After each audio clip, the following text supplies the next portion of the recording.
Hi! While you will learn more about the details of methods and how to create them later in the course, in this video, we will take a look at a couple of examples of methods in a real program so that you can recognize them and begin to interact with them. As you've seen, a Java program is made up of one or more classes, and each class has its own attributes and methods. The main method is the conductor of the program, while the other methods can be called upon to perform specific actions. The most basic structure of the method includes three parts: a comment describing what the method does, the method signature, which includes the name of the method, and the method code, which is the action that the method performs when called upon. To run or call a method, another method, like main, can just use the other method's name with parentheses as shown. When the program runs, the actions inside the methods will execute when called to do so.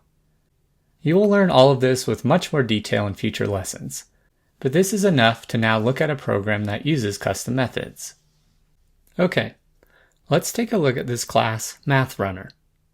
We have the main method at the top here, and then we've created this custom method right beneath it. There are lots of parts to this custom method that again we'll dive into in another lesson. But for now, the important part is understanding that in the header, the method is named efficient_sqrt, and that it receives an input that is a double name number. Inside of the method is the code body, and that's the action that's going to take place when the method runs. Let's add an algorithm here that calculates the square root of this inputted number and sends back the result. To be honest, the algorithm is kind of complicated. You don't have to understand how this works at this point, but just know that this is the code that's going to run when the method is called, and that it took some time to figure it out and test it. Back in the main method, we're going to call this method or run it by using the name of the method efficient_sqrt, and then inside parentheses, including the number that we want to take the square root of. When the program runs, the main method will then execute this line, running the efficient_sqrt method and getting the result and storing it in a double variable efficient. Then the main method will print that result. Let's run it and see what happens. Awesome. Let's add another method to this class. As we can see in the header, this method is named basic_sqrt, and it also receives a double variable as its input. The algorithm inside the method body, the action that will run, is still kind of complicated, but it's another technique to find the square root of a number and return the result. Now let's go back up to the main method and add code that will run this method and print out the result.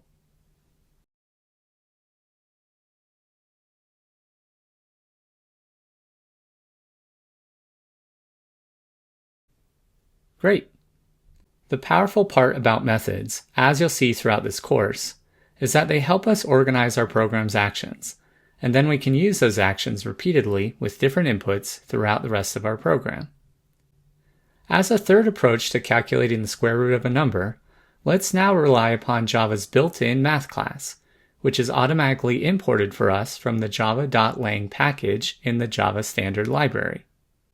Here you see that we're using the math class with math period, and that the class has a built-in method called sqrt. Then we can input the same number that we want to take the square root of. Let's copy the code to print that result as well, and run the program.